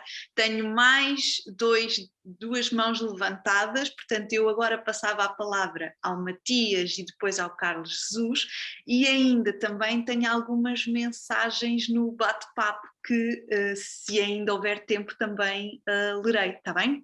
Então, Matias, faz favor. Muito obrigado, Elizabeth. También quisiera agradecer al profesor Felipe Hernández Muñoz por la excelente conferencia. La verdad es que ha sido muy claro y a quienes estamos tomando este curso nos resulta muy valioso todo lo que él ha comentado. Yo tenía una duda acerca de la valoración de los manuscritos a raíz de la evidencia papirácea que se ha ido encontrando. En un momento usted comentó que los manuscritos S y A poseen cada uno por su parte 17 coincidencias con los papiros y que estas coincidencias elevarían el manuscrito A al nivel del manuscrito S, que usualmente es considerado de mejor calidad. Más antiguo, de texto más antiguo. De mejor antiguo. Ah, bien, perfecto. Yo quisiera preguntarle si esas 17 coincidencias son en cuanto a los mismos loci critici o si se trata de loci critici en los que S y A poseen errores separativos entre sí.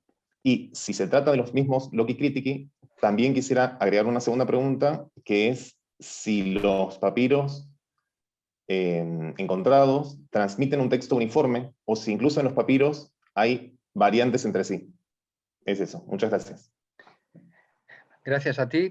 En las coincidencias exclusivas hay los dos casos que usted ha formulado. Hay casos del mismo pasaje con lecturas separativas, pero también hay otros casos en que nosotros lo que trabajamos para no complicar demasiado el cuadro es coincidencias exclusivas.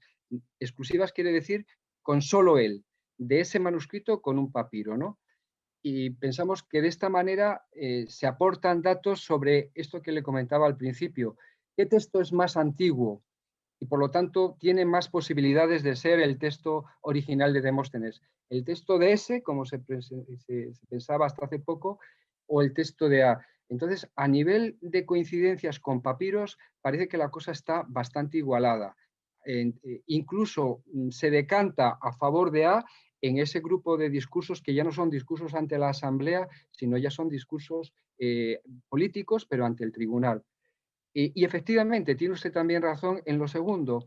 También los papiros nos muestran a veces como una mezcla. Por eso yo decía que probablemente desde una época muy temprana el texto de Demóstenes está más mezclado, aunque claro, para nosotros es mezclado porque lo miramos desde el siglo XXI, donde ya decimos hay una familia de S, una familia de A, pero es que es justamente al revés. O sea, nace un texto de Demóstenes que luego se va, es como el magma de un volcán, que luego se va como solidificando en betas, ¿no? La beta de S, la beta de A, de F y de I. Es decir, eso que se llama el eclecticismo de los papiros, en realidad es el eclecticismo de los manuscritos, ¿no? Porque nosotros, claro, al verlo desde el siglo XXI, parece que los que se mezclan son los papiros, y no.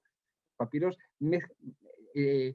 muestran un texto a veces con variantes y luego ese texto, a medida que pasa el tiempo, se va concretando como en diferentes líneas. La de S, la de A, la de F, la de S y A, la de S, A y F, que está todo mucho más mezclado. No sé si he respondido más o menos. Muchas gracias. Nada. Carlos? Ativar, já estou. Ok.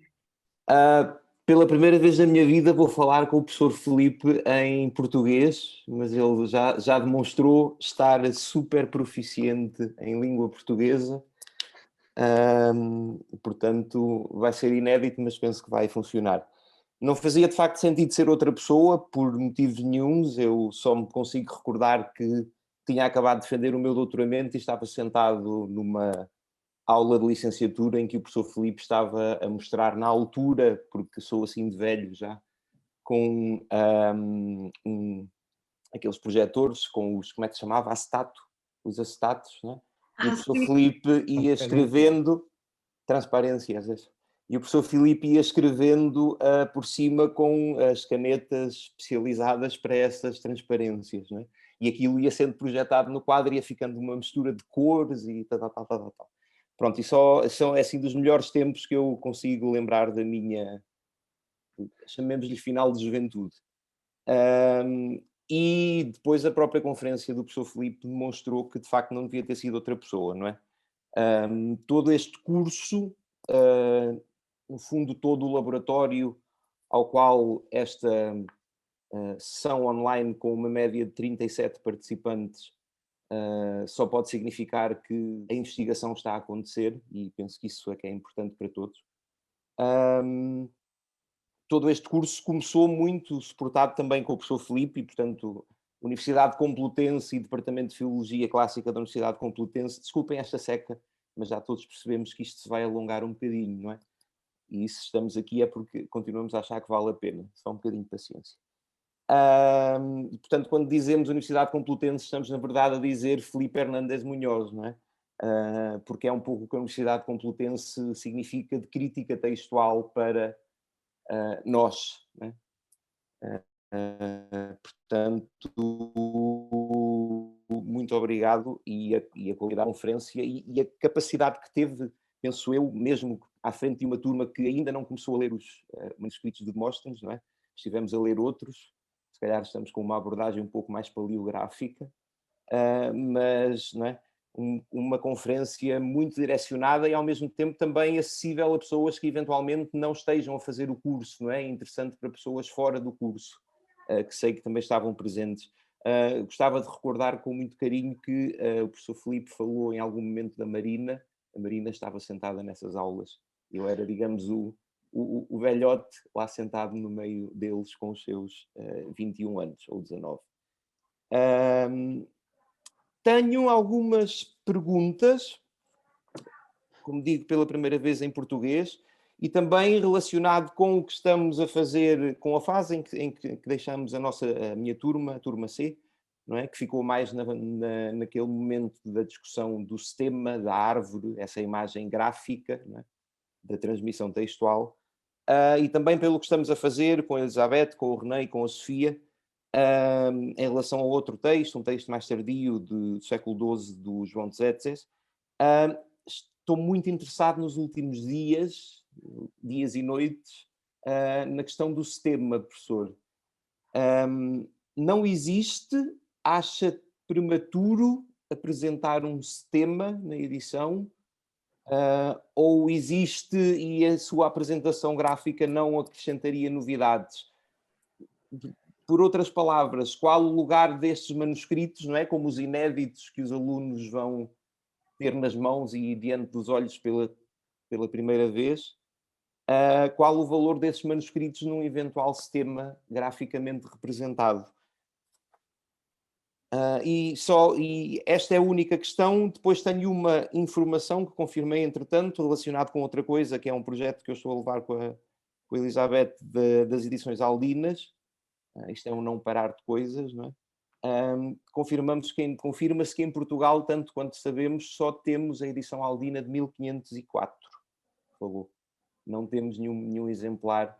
E ainda para mais... Está em Lisboa e está encadernada como manuscrito.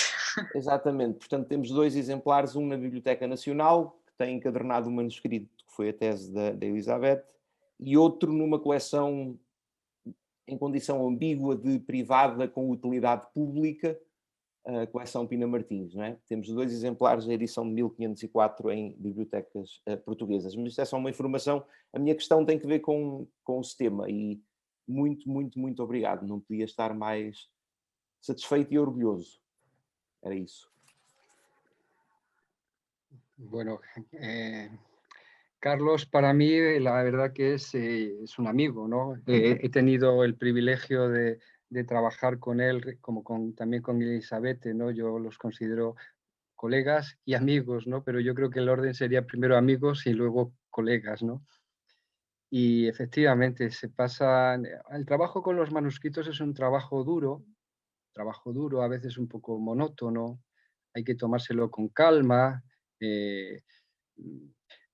Cuando uno se cansa de trabajar con buena luz, siempre lo digo, buena música, si a uno le gusta la música, porque es un trabajo de paciencia, ¿no? Pero luego también los manuscritos son muy agradecidos. Eso también o sea, la atención que le dedicas luego ellos te la devuelven. No sé si es que yo soy aquí muy sentimental, ¿no? Hablando de los manuscritos, son como esos bebés, ¿no? Que luego dan mucha lata, pero que luego te dan muchas satisfacciones, ¿no? Pues yo creo eso, ¿no? Y luego, inevitablemente, se vinculan con personas concretas. Yo recuerdo perfectamente aquellas clases y recuerdo a Carlos que se sentaba al final, a la izquierda, creo recordar, ¿no? En aquellas clases que no teníamos los medios técnicos que hay ahora, pues PowerPoint, en fin, o pizarras de estas electrónicas, pero se pasan muy, muy buenos ratos. Yo desde luego creo que es un privilegio, ¿no? El tener un material, además que está en general tan poco estudiado, es un privilegio, ¿no? No sé si Carlos me autoriza a contar una pequeña anécdota, ¿no? Recientemente hemos tenido mucho trabajo en la recuperación de un manuscrito del que quedan muchos trocitos, porque se destruyó durante la Guerra Civil Española, ¿no? Y nosotros teníamos que leer y teníamos que fotografiar los trocitos para luego leerlos y luego para ponerlos en orden, ¿no? Y entonces en una de esas manipulaciones se nos cayó un trocito del manuscrito que era una sigma, ¿no? Y entonces era muy complicado pegar luego la sigma en su sitio, porque claro, una sigma es una cosa de 1 milímetro, ¿no? Y claro, los dos ahí luchando, estuvimos, no sé si una tarde entera, porque claro, no es lo mismo que un verbo diga li estai que lise estai. Claro, no es lo mismo luego en el futuro que este manuscrito diga que ahí está el presente, el infinitivo de presente o el infinitivo de futuro, ¿no? Y ahí pues estuvimos con la persona de la biblioteca, con el pegamento, con las pinzas, ¿no? Entonces yo, por ejemplo, tengo grabado ese recuerdo, ¿no? Y cuando uno está en paz desanimado, pues se acuerda de esos buenos momentos y, en fin, luego la ventaja que tienen estos manuscritos es que están en sitios realmente privilegiados, ¿no? La Biblioteca Ambrosiana de Milán, la Biblioteca Marciana de Venecia, la Biblioteca Laurenciana de Florencia, la Biblioteca Nacional de Madrid, la Biblioteca El Escorial, en fin, parece que uno se sumerge en otro momento, en otra época, ¿no? Y estableces al final una especie de diálogo con el manuscrito, ¿no? Ya empiezas cuando te familiarizas con la letra, que al principio cuesta, luego ya vas viéndote y claro, ya además del texto es la persona que lo ha copiado, Constantino Lascaris, y te das cuenta si aquí estaba más cansado y por eso aquí la letra es más descuidada, o aquí se equivocó porque se le saltó el ojo, en fin, luego ese diálogo, ¿no? Tan personal. Bueno, yendo a lo que me preguntabas, Carlos, Stemma. El texto de Demóstenes está muy contaminado. No es una transmisión vertical que llamamos nosotros cuando aparece limpiamente las líneas, los modelos y las copias. Es un texto que ha tenido contaminación horizontal desde época temprana. En ninguna de las ediciones críticas, estas que yo os he mencionado, aparece un estemma porque sería un estemma muy complicado y que no aclararía la situación. Por ejemplo, Melvin Dills no siquiera habla de familias ya, habla de manuscritos principales, manuscritos primarios, creo que es lo que emplea, y no aparece el estemma, ¿no? En el caso de Demóstenes, asistimos, y podríamos haberlo mencionado como una cuestión abierta, actual, de un cierto, lo que yo llamo escepticismo estemmático. Es decir, no podemos reducir la transmisión a un árbol genealógico simple. Quizá en otros autores, pero por lo que a mí me cuentan otros colegas que están trabajando en otros autores, esto del estemma limpio y claro cada vez es algo que cuando se va profundizando, se van incorporando nuevos testimonios, no aparece tan claro. Es decir, este escepticismo sobre el estemma no solamente afectaría a Demóstenes, sino también a otros autores. Eso no nos tiene que dejar abandonar a nosotros la idea de aclarar cómo ha sido la transmisión, pero no de esa manera tan simplificada, forzosamente simplificada, que aparece muchas veces en las ediciones críticas, sobre todo de la primera mitad del siglo XX, donde aparecían casi todo, parecía que la transmisión se había hecho por decreto, ¿no? Ley. Alguien había pensado y decía tal. No, es todo más complicado, hay interferencias mutuas. Yo intentaba a veces hacer un estemma y no, al final he desistido porque hay tantas, ¿a qué altura pones A? Pues si además, si S y F, o A y F forman casi un grupo propio y se suponen que tenían que ser dos grupos distintos, ¿en qué momento estableces la línea horizontal de la contaminación? Yo desde luego no he llegado a conclusiones claras, lo cual no significa que a lo mejor en un momento sí que se puede hacer, ¿no? Con algún programa, con ahora mismo las tendencias que hay de los algoritmos, ¿no? Pues a lo mejor con todos esos datos sí que puede aparecerse, pero ahora mismo con los materiales que tenemos y los instrumentos no hemos llegado a conclusiones claras, no sobre un estemma. Muito obrigada. Sim, e em relação ainda aos programas de computador que podem ajudar também na colação e também no sistema, temos uma pergunta sobre isso.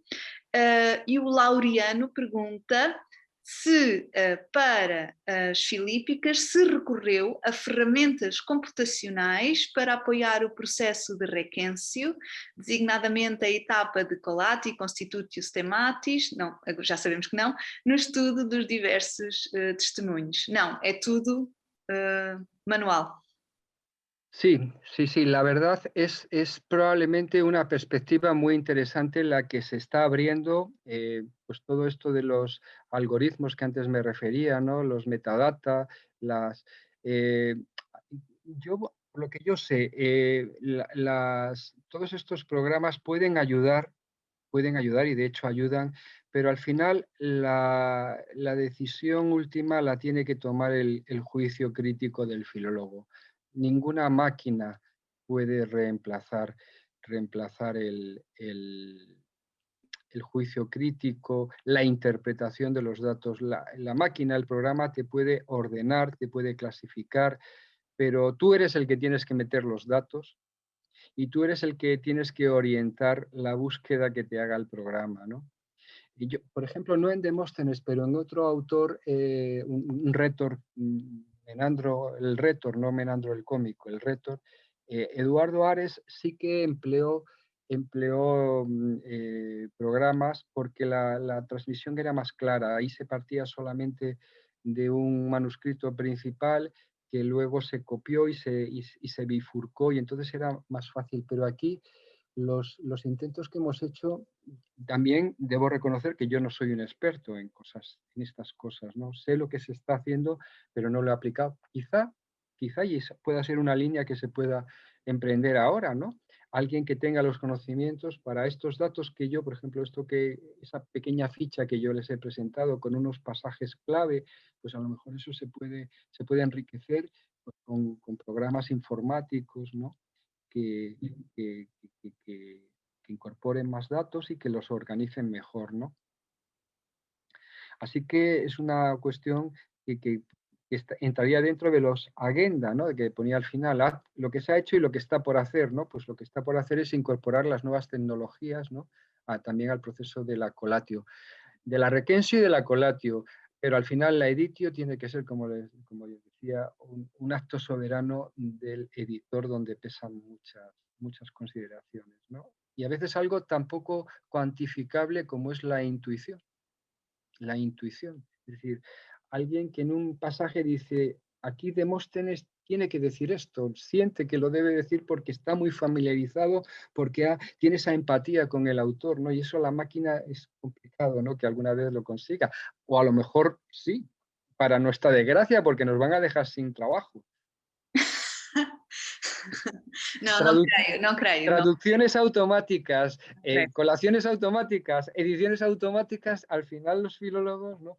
El logos, por su propio nombre, ¿no? Filólogo, el logos es algo espiritual, ¿no? Que no se puede cuantificar fácilmente. En algunos campos sí, ¿eh? O sea, no soy escéptico y yo creo que sí, que tiene aplicación. Por ejemplo, también para identificar las letras de los copistas, ¿no? Los paleógrafos actualmente, pues, están muy familiarizados y reconocen la letra tal, pero claro, un programa informático que tenga en cuenta cómo hacen las alfas, tal, a lo mejor en manuscritos que son anónimos, que no sabemos quién lo ha copiado, en un momento puede tener en cuenta todas las letras y llegar a una especie de selección de letras probables, ¿no? Yo creo que sí, eso quizá pueda tener más. Y de hecho creo que en Italia están ya trabajando en un programa para poder identificar letras anónimas, que las compara rápidamente con letras conocidas, ¿no? Y se muy interesante. Sí, también en el de la requensio y la colatio podemos aplicarlo. Yo no lo he hecho, desde luego. Todo es un poco a ojo, ¿no? E ainda uma última pergunta do Marco António Machado. Ele pergunta o seguinte: não haveria evidência nos arquivos árabes posterior às edições alexandrinas, desde Bagdá até Córdoba, muito bem instalados nas bibliotecas de Espanha, de traduções a ontologias de discursos gregos, oratórios, ao árabe clássico, que possam contribuir para os stema e para as edições? Pergunto isso, pois muito se tem feito, por exemplo, para a tradição da poética de Aristóteles, cujas ocorrências árabes de variantes e traduções e comentários têm levado adiante o trabalho das edições.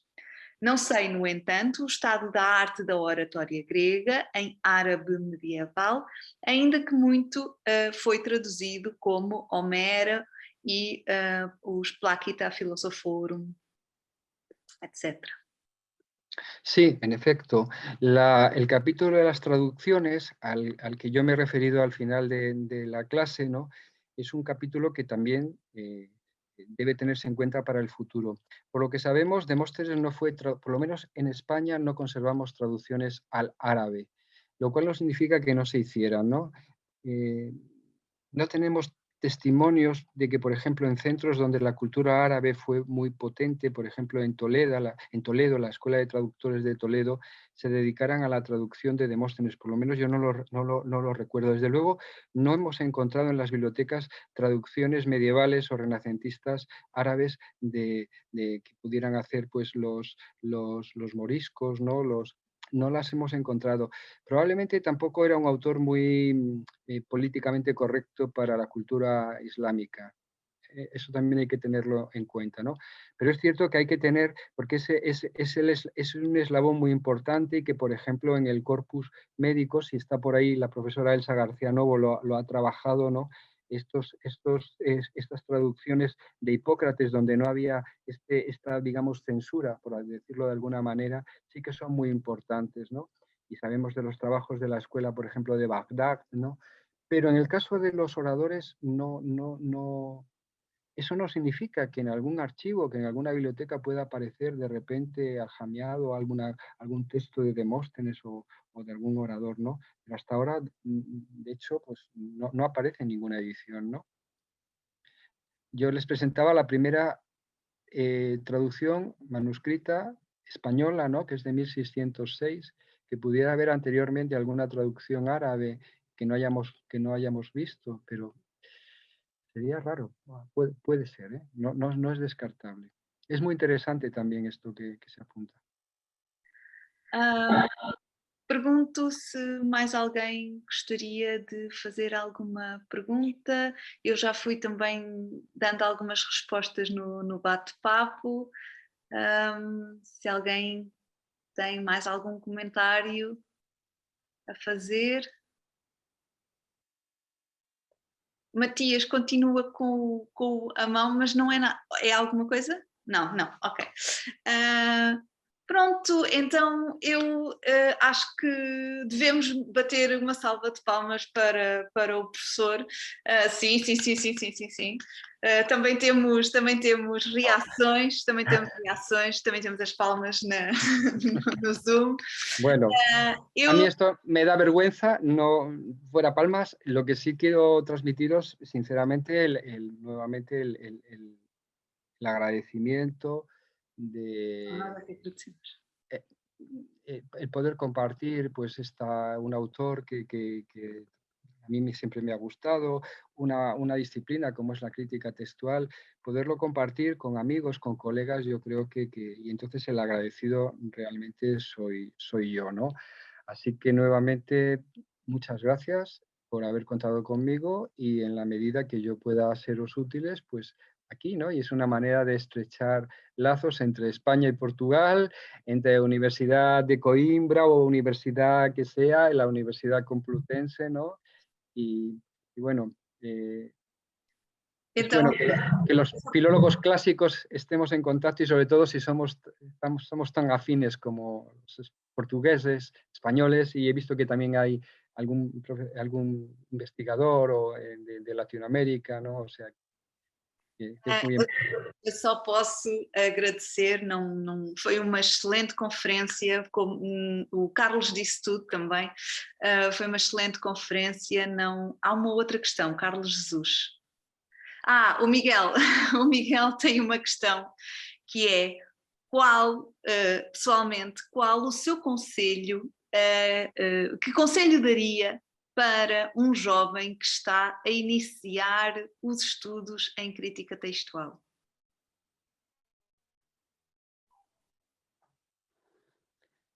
Pues, Paciência. Sí, y sobre todo que se dejase asesorar por sus profesores. Es un camino que yo creo que hay que realizar de la mano de otras personas. Es un camino, al principio, es posible que luego llegue un momento en que alguien puede emprender el camino solo, pero al principio es muy importante hacerlo acompañado con personas que tienen ya una cierta experiencia, ¿no? La crítica textual, todo el mundo de los manuscritos al principio es un mundo que es lejano, ¿no? Porque hay que familiarizarse con la letra, parece con los tecnicismos, luego no lo es, pero en esas primeras etapas es fundamental, ¿no? Pues que haya algún profesor que le pueda orientar. Y luego eso, paciencia, paciencia y paciencia. Y nada, y en ese camino, si en algún momento necesitan de mí, pues aquí estoy a su disposición. E muito amor também por estes temas, porque se não tivermos, eu acho, se não tivermos gosto pelo que estamos a fazer, muito rapidamente nos aborrecemos e é isso.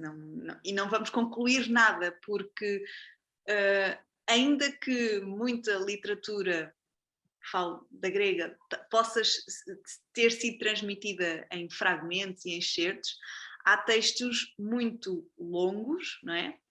A obra de Demóstenes é vastíssima. Por exemplo, o Stema nunca foi concluído porque é impossível, dada a vastidão da obra, é impossível dizer com certeza a árvore, não é? A genealógica dos manuscritos, quem é que influencia quem é que foi modelo do quê, portanto é um trabalho sempre em construção. Talvez um dia as máquinas nos poderão ajudar, mas até lá, e foi uma coisa que na nossa turma fomos também referindo, até lá há que haver um equilíbrio entre a ciência, não é? Entre o contexto, conhecer o autor, conhecer a obra, conhecer o contexto histórico, e entre a arte do próprio editor, não é? Que tem que ter a tal intuição, a tal imaginação, o tal amor pelo texto que está a trabalhar, pela obra. Portanto, é aqui um equilíbrio de duas naturezas, não é? Das ciências e do psicológico, sei lá eu. Estoy viendo ahora que no había visto los chats y quiero agradecer los comentarios que hay, ¿no? Son muy, no sé, muy entrañables y quiero agradecerlo, ¿no? Podéis dar, si queréis, el correo electrónico, porque a lo mejor alguna de las cuestiones que a alguien no la he podido responder, que tengan el correo si en algún momento quieren preguntar cualquier cosa con más detalle, y a vuestra disposición.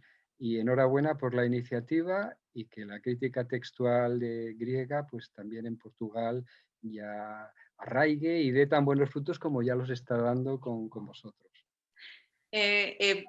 Foi uma conferência, foi bom demais, foi excelente, e queremos fazer mais iniciativas destas. Alguém já estava a perguntar se havia uma segunda conferência. Queremos fazer mais iniciativas destas, queremos mais aulas abertas, queremos, na verdade, continuar o curso de crítica textual, não só neste regime, neste modelo intensivo, mas também pensar numa coisa maior, numa estrutura maior, por exemplo, num semestre em que possamos ver com mais profundidade mais questões textuais, possamos ler outros manuscritos, possamos ver com mais pormenor outros textos, inclusivamente textos que as pessoas possam estar a trabalhar, não só, por exemplo, aqui vamos pegar nas Filípicas, na primeira Filípica de Demóstenes, mas podemos ver também outros textos, ver outros autores.